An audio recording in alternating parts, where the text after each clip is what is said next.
안녕하세요. 팩트를 전하는 누누구구입니다. 오늘도 충격적인 소식을 가져왔습니다. 오늘 다룰 주제는 대한민국 정치 지형을 뒤흔들 수도 있는 사안입니다. 지방선거를 불과 44일 앞두고 현역 의원들이 일괄 사퇴를 선택했습니다. 이게 과연 단순한 정치적 결단일까요? 아니면 우리가 미쳐보지 못한 더 큰 판의 움직임일까요? 오늘 영상에서는 이 사안의 배경부터 팩트, 그리고 앞으로의 판세까지 낱낱이 분석해드리겠습니다. 끝까지 함께해 주세요. 지방선거 D-44 현역 의원들이 29일 기준으로 일괄 사퇴를 선언했습니다. 단순히 선거에 출마하기 위해 의원직을 내려놓는 일은 한국 정치에서 낯선 장면이 아닙니다. 그런데 이번은 다릅니다. 타이밍을 보십시오. 지방선거까지 남은 시간은 44일. 그 시점에 맞춰 현역 의원들이 동시에 집단으로 일괄적으로 사퇴한다는 건 개인적 결단이 아니라 조직적으로 설계된 움직임이라는 해석이 나오고 있습니다. 이 사퇴가 왜 문제냐고요? 의원직 사퇴는 곧 재보궐선거를 유발합니다. 즉, 지방선거와 재보선이 동시에 치러질 수 있다는 겁니다. 한 선거구에서 두 개의 선거가 동시에 벌어지면 무슨 일이 일어날까요? 유권자들의 표심은 분산되고 조직력을 갖춘 정당이 훨씬 유리한 구도가 됩니다. 그렇다면 이 일괄 사퇴, 누구에게 유리하게 설계된 것일까요? 지금부터 하나씩 팩트로 파헤쳐 보겠습니다. 이 사안을 이해하려면 먼저 한국 선거법의 구조를 알아야 합니다. 현행 공직선거법에 따르면 국회의원이나 지방의원이 임기 중 사퇴할 경우 해당 선거구에서는 보궐선거가 실시됩니다. 그런데 보궐선거는 아무 때나 하는 게 아닙니다. 법 규정상 보궐선거는 4월과 10월 두 차례에 나눠 실시하는 것을 원칙으로 하되 다른 전국 단위 선거가 있을 경우 그 선거일에 통합해서 치를 수 있다는 조항이 있습니다. 즉, 지방선거일에 맞춰 보궐선거가 함께 치러질 수 있는 겁니다. 이 구조를 이해하면 현역 의원들의 29일 일괄 사퇴가 왜 단순한 출마 선언이 아닌지가 보입니다. 한국 정치에서 현역 의원이 다른 선거에 출마하기 위해 사퇴하는 관행은 오래됐습니다. 과거 사례를 보면 2010년 지방선거, 2018년 지방선거 등에서도 일부 의원들이 단체장이나 광역의원 출마를 위해 국회의원직을 사퇴한 바 있습니다. 하지만 이번처럼 다수의 현역 의원이 특정 날짜에 맞춰 일괄적으로 사퇴를 신청하는 경우는 정치권 내에서도 이례적이라는 평가가 나오고 있는 것으로 알려졌습니다. 여기서 또 하나 주목할 점이 있습니다. 29일이라는 날짜입니다. 공직선거법상 재보궐선거가 지방선거와 함께 치러지려면 사퇴 신청이 일정 기한 내에 이루어져야 합니다. 즉, 29일이라는 날짜는 우연히 정해진 게 아닐 수 있다는 것입니다. 관련 법 조항에 따른 데드라인 또는 그와 매우 근접한 시점일 가능성이 제기되고 있습니다. 정치권 일각에서는 이번 움직임이 사전에 치밀하게 기획된 선거 전략의 일환이라는 분석을 내놓고 있습니다. 특정 지역에서 재보선을 유발함으로써 지방선거와의 시너지를 극대화하려는 의도가 있다는 것입니다. 지금 이 내용을 보고 계신 분들 중 아직 구독을 안 하신 분이 계시다면 지금 바로 구독 버튼 한번 눌러주세요. 이런 심층 분석 콘텐츠를 가장 빠르게 받아보실 수 있습니다. 자, 이제 확인된 팩트들을 하나씩 짚어보겠습니다. 팩트 1. 현역 의원들의 29일 일괄 사퇴 동시 다발적 의원직 사퇴 신청. 이번 사퇴의 출발점입니다. 지방선거를 44일 앞둔 시점에 복수의 현역 의원들이 국회의장실에 의원직 사퇴서를 제출한 것으로 알려졌습니다. 사퇴 신청이 단일 날짜에 집중됐다는 점에서 이것이 개인의 독립적 판단이 아닌 당 차원의 조율하에 이루어진 것 아니냐는 의혹이 제기되고 있습니다. 정치권 소식에 정통한 복수의 관계자에 따르면 사퇴 일정은 사전에 해당 정당 내부에서 논의된 것으로 알려졌습니다. 이 부분은 아직 공식 확인이 이루어지지 않았으나 같은 날 같은 방식으로 복수의 사퇴가 이루어졌다는 사실 자체는 부인하기 어렵습니다. 팩트 2. 의원직 사퇴 재보궐 선거 자동 유발 구조. 현행 공직선거법 제200조에 따르면 지역구 국회의원이 임기 중 사퇴할 경우 해당 선거구에서 보궐선거가 실시되도록 규정되어 있습니다. 중요한 건 그 다음입니다. 보궐선거가 지방선거일과 맞물릴 경우 두 선거는 동일한 날 동일한 투표소에서 치러질 수 있습니다. 이렇게 되면 유권자는 한 번의 투표 행위로 복수의 선거에 참여하게 되고 결과적으로 지방선거와 재보선의 투표율이 연동되는 효과가 발생합니다. 이는 조직 동원 능력이 뛰어난 정당에 유리한 구도를 만들 수 있다는 분석이 있습니다. 팩트 3. 선거구별 판세 사퇴 의원들이 속한 지역구의 현황. 이번에 사퇴한 것으로 알려진 의원들이 속한 지역구들은 지방선거에서도 주요 경합지역으로 꼽히는 곳들과 상당 부분 겹치는 것으로 전해지고 있습니다. 정치 전문가들 사이에서는 이 지역구들이 재보선 대상이 되면 해당 정당이 지방선거 조직을 재보선에 동시 투입함으로써 이 중에 선거 효과를 노릴 수 있다는 분석이 제기되고 있습니다. 이는 단순한 출마를 위한 사퇴가 아니라 전략적 판세 설계의 일환일 수 있다는 점에서 주목됩니다. 팩트 4. 재보선의 투표율 효과 과거 사례에서의 패턴. 과거 데이터를 보면 단독으로 실시된 보궐선거의 평균 투표율은 20에서 30%대에 그치는 경우가 많았습니다. 반면 지방선거와 동시에 치러진 보궐선거에서는 투표율이 50%를 상회하는 경우도 있었습니다. 투표율이 높아지면 일반적으로 중도층과 부동층의 영향력이 커지는 것으로 알려져 있습니다.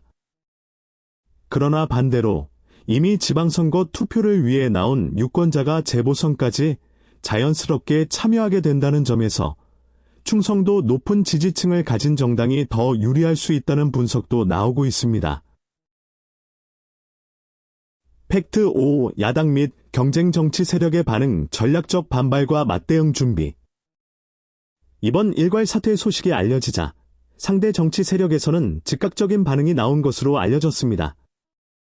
일부에서는 이번 사태가 선거 판세를 인위적으로 설계하려는 시도라는 주장을 제기하고 있으며 대응 전략 마련에 나선 것으로 전해지고 있습니다. 반면 사태를 단행한 측에서는 지역 민심에 더 가까이 다가가기 위한 결단이라는 입장을 내놓고 있는 것으로 알려졌습니다.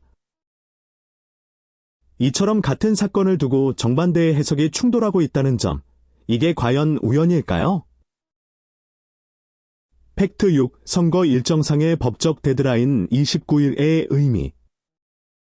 이번 사태가 29일에 집중된 것은 법적으로 재보선이 지방선거와 동시에 치러지기 위한 신청 마감일 또는 그와 근접한 시점과 연관이 있는 것으로 해석되고 있습니다. 즉, 이 날짜를 넘겨 사퇴했다면 재보선은 지방선거와 분리되어 치러질 수밖에 없었을 가능성이 있습니다. 정치권에서는 이 타이밍의 정밀함 자체가 이번 사태가 얼마나 계산된 움직임인지를 보여주는 방증이라는 시각이 있는 것으로 알려졌습니다. 자, 팩트를 충분히 보셨으니 이제 세 가지 시나리오로 앞으로의 판세를 분석해 보겠습니다. 시나리오 1. 전략 성공 사퇴 세력이 재보선과 지방선거 모두 석권하는 경우. 이 시나리오가 현실화되면 이번 일괄 사태는 한국 정치사에 남을 선거 전략의 교과서가 될 수 있습니다. 지방선거에서 충분한 조직력과 바람을 확보한 상태에서 재보선까지 동시에 잡는다면 해당 세력은 단기간에 지역 정치 기반을 압도적으로 강화하게 됩니다. 이는 이후 대선이나 총선 국면에서의 판세에도 직접적인 영향을 미칠 수 있는 것으로 분석됩니다. 다만 이 시나리오가 현실화되려면 유권자들이 이번 사태를 전략적 꼼수가 아닌 진정성 있는 결단으로 받아들여야 한다는 전제가 필요합니다. 시나리오 2. 역풍 유권자들이 기획된 사태에 피로감을 느끼는 경우. 한국 유권자, 특히 30에서 50대 중도층은 정치적 계산이 지나치게 노골적일 때 강한 반감을 표출하는 경향이 있는 것으로 알려져 있습니다. 만약 이번 일괄 사태가 국민을 위한 결단이 아니라 선거를 위한 판짜기로 인식된다면 오히려 역풍이 불 수 있습니다. 과거 선거에서도 지나치게 계산적인 행보를 보인 정치 세력이 예상보다 저조한 성적을 거둔 사례가 여러 차례 있었던 것으로 알려졌습니다. 이번에도 같은 패턴이 반복될 가능성, 배제할 수 없습니다. 시나리오 3. 혼전 재보선과 지방선거가 뒤엉켜 예측 불가능한 구도가 펼쳐지는 경우.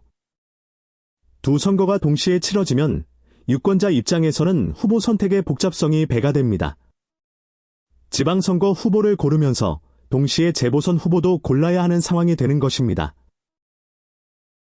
이런 구도에서는 인지도가 높은 후보, 미디어 노출이 많은 후보가 유리한 것으로 알려져 있습니다.